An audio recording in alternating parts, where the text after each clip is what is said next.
Early humanity existed in a shivering negotiation with survival. Life was bound by strict codes, thin harvests, and the relentless cold of a brutal world. But separated from that suffering by a sea of clouds and sheer rock, Olympus hoarded warmth, magic, and absolute power. The gods watched mankind struggle, keeping their divine gifts strictly out of reach. Yet humans are driven to look upward. People seek to bridge that gap, pushed by a desperate need to save their kin, the quiet yearning for an otherworldly connection, or the obsessive pursuit of artistic perfection. But the mythological universe operates on a ruthless physics. A mortal body and a human mind are simply not built to contain eternity. The boundary between the mud and the marble is strictly enforced. So what happens when a mortal inevitably reaches through that boundary? When they manage to grasp a piece of the divine, does the universe judge them based on their intentions? Take the story of Irion. Born in a soot-stained mortal forge, he was a demigod blacksmith who watched humanity freezing in the dark. His motivation was entirely selfless. He wanted to climb Olympus and return the eternal flame to the dying hearths of mankind. He scaled the jagged cliffs of the gods, surviving freezing ravines and ignoring divine messengers who explicitly warned him of the toll. He reached the summit and plunged his hands into the pure white fire. The flame did not scorch his skin. Instead, it entered his chest and began aggressively rewriting his anatomy. His bones cracked and reformed as embers. His veins pulsed with blinding light as the divine heat began to consume his mortal form. As he descended the mountain to share the warmth, the physical boy faded. By the time he had restored the fires to the villages below, Irion had dissolved completely into spark, smoke, and heat. His absolute altruism offered no armor. Achieving his noble goal strictly required the irreversible erasure of his physical body. Then there is Leonthy.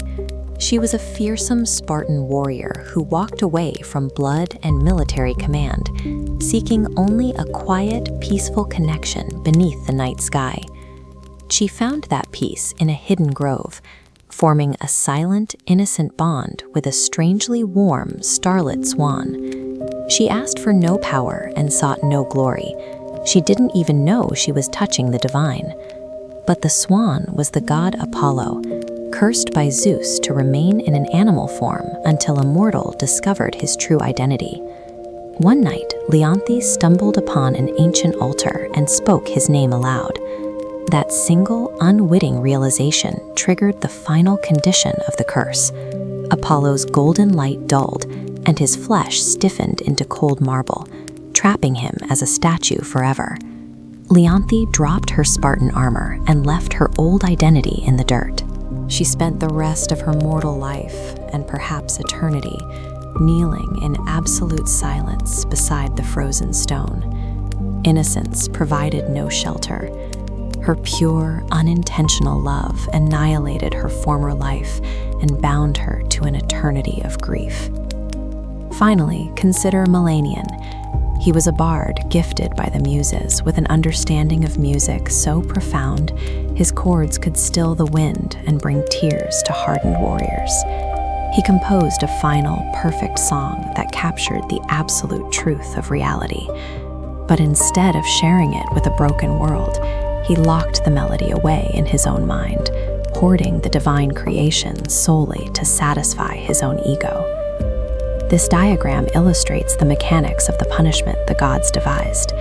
They granted him the full, soaring symphony of his song while he slept, only to ruthlessly erase every single note at the exact moment of waking. Subjected to the nightly ecstasy of hearing perfection and the daily agony of forgetting it, Melanian's mind shattered. The once great bard deteriorated into a hollow, wandering beggar, screaming for a melody he could no longer hold. Selfish ambition isolated him completely. Trying to cage divine power for personal glory guaranteed the total destruction of the vessel's sanity. 3 mortals. One became the crackle of warmth in a village hearth. One became a silent watcher trapped beside stone. One became an invisible, maddening echo on the wind. This animation tracks their trajectories: heroic sacrifice, innocent love, and arrogant pride.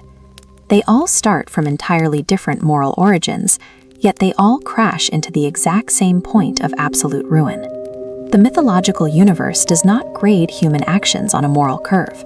The toll for crossing the boundary is absolute, regardless of why you reached for it. This acts as an ancient metaphor for the pursuit of true, transcendent greatness. Whether you are driven by a desire to save the world, a search for profound connection, or the pursuit of mastery, the required payment remains the same. Touching the divine is not a transaction. It is the absolute annihilation of the old self, a destruction strictly required to birth something eternal.